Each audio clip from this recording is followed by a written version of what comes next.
Although we've said here that the main legislation was the Gambling Act in 2003, I can tell you that this took about 10 years to get established in New Zealand, and we were ahead of most other countries.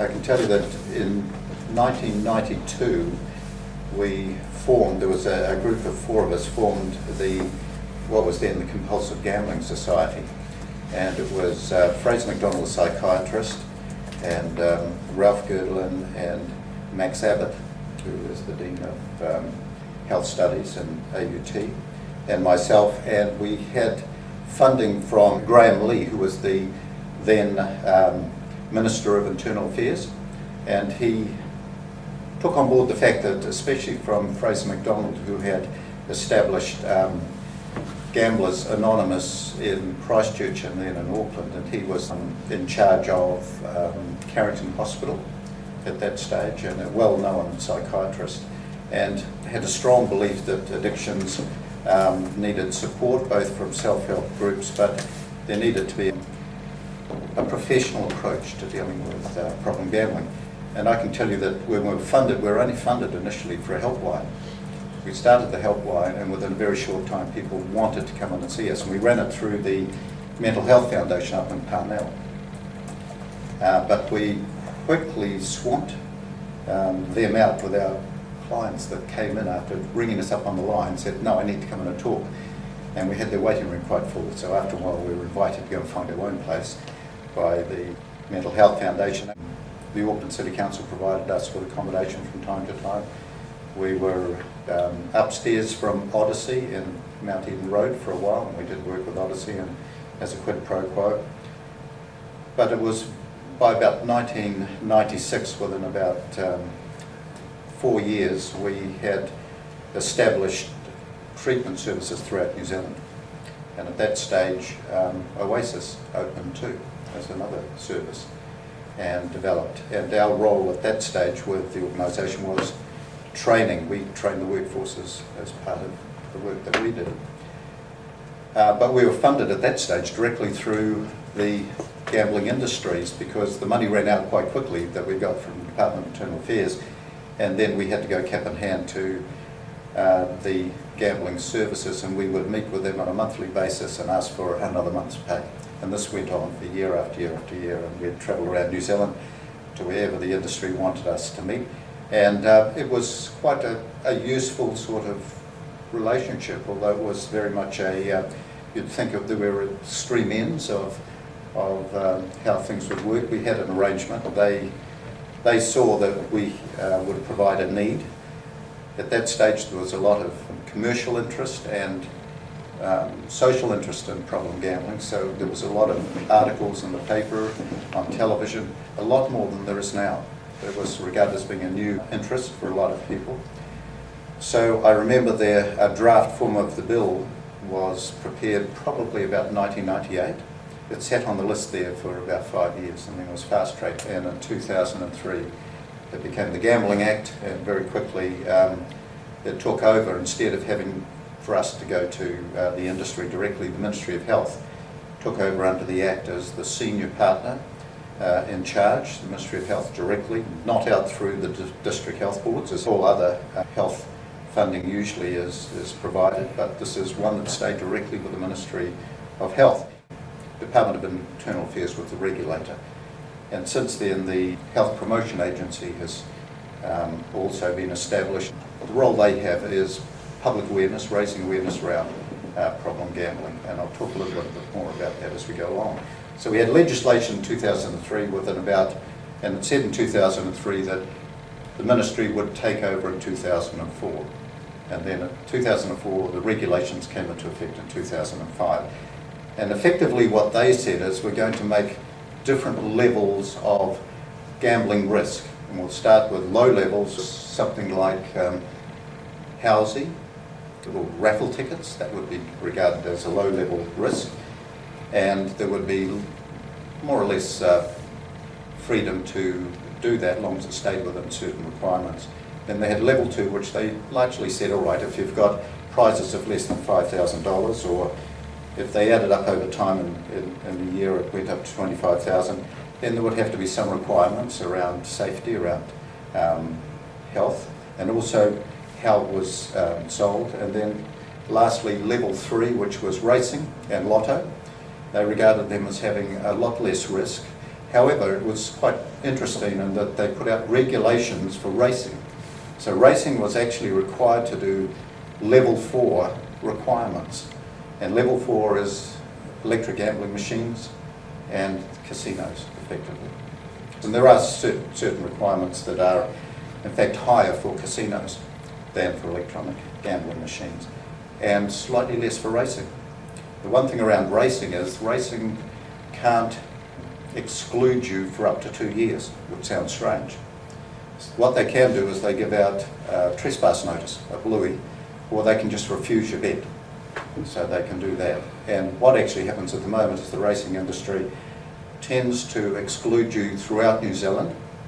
And if you wish to apply to get readmitted, then you have to apply to the racing board, and they will decide whether or not they let you in again. So theoretically you could be excluded for life, and that's happened.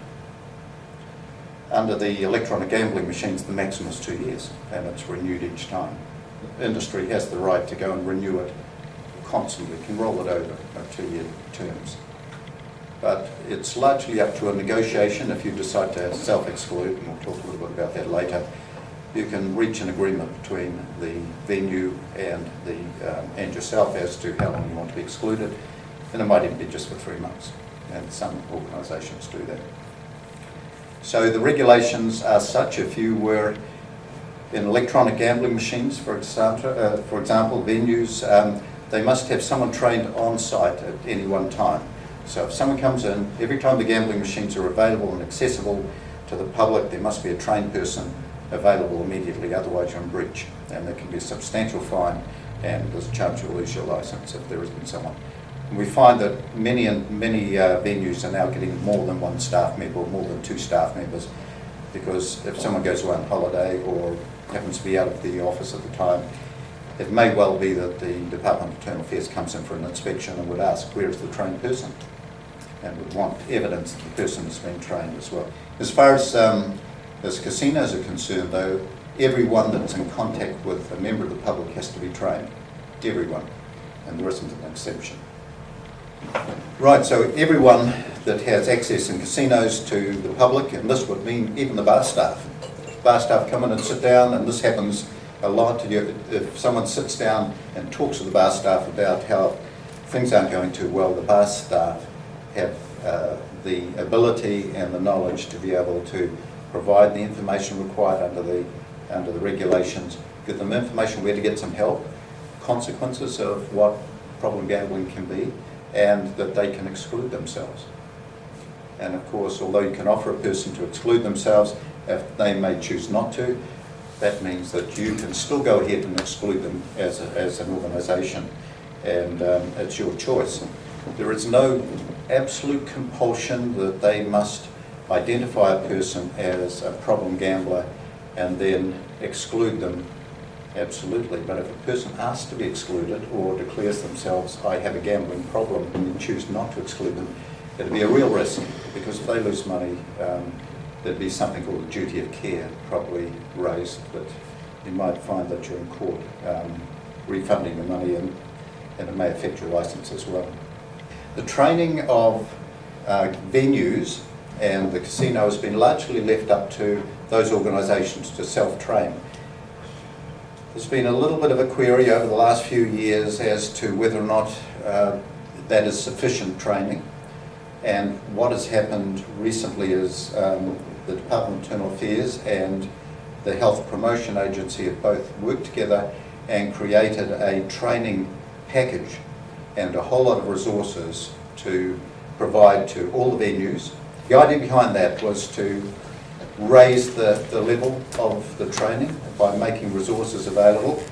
Also, they provided a draft policy which the venues could use, because under the Act says that all the venues that have gambling machines in particular, or racing, have to have a policy on how they deal with problem gamblers. And for example, in a policy is typical, say, if you leave your children in the car and come in and gamble you will be excluded. That is commonplace. That's not under the Act, but that's a separate policy. But under the Act it says everyone must have a policy and everyone must be trained in the policy and must comply with the policy. So what they've done is they've drafted a new policy and they've said this is one that the Department of Internal Affairs would agree with, and we suggest that it's used by various organisations, because there's a fair number of different venues of small trusts all around the country that have varying training and varying policies when it comes down to it. So how's it paid for? Well, unusually, because it's a health issue, and New Zealand was one of the first to start treating problem gambling as a health issue. Originally it was sort of a social issue, that people developed and learned gambling, but we now know a lot more about it. It's what we call biopsychosocial. And so we were ahead of Australia. I can remember going over to Australia in 1993 and 1994, and they didn't have any helplines there for problem gambling. They actually followed our helpline and developed it, and we would go over there and sometimes do training of some of their staff. But they've accelerated a lot more since then. So what happened was, instead of the money for the treatment of problem gambling to pay for the different organisations coming from what we call Vote Health, which is the funding, the tax that goes into health, and that happens for alcohol and drugs and for mental health and likes of that. This was a special, under the Act, there was a special levy put on the gambling industry.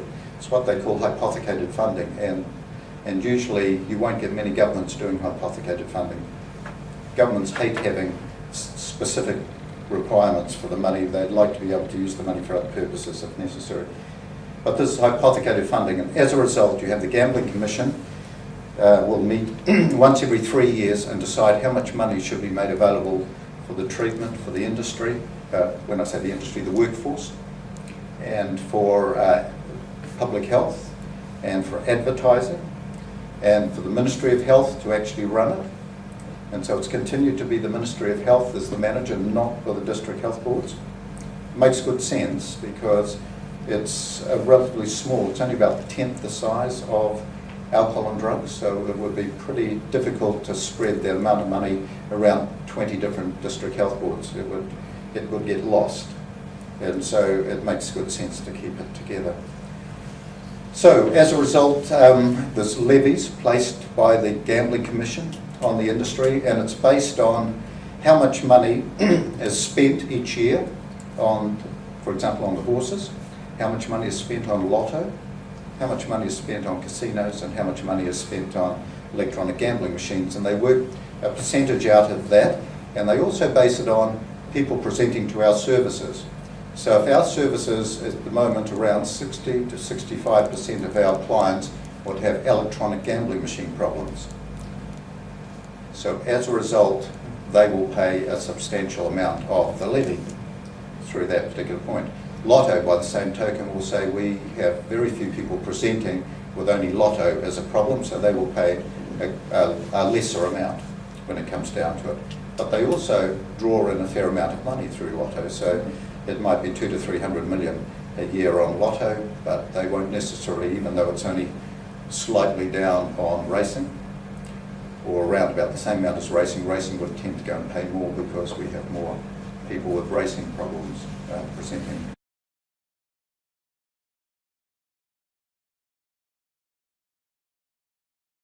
So you're saying that the money for the industry is based on the Gambling Commission's meeting every 3 years. Every 3 years. And and it's the levies that are placed on the people in the gambling Gambling industry, the gambling providers. Yeah.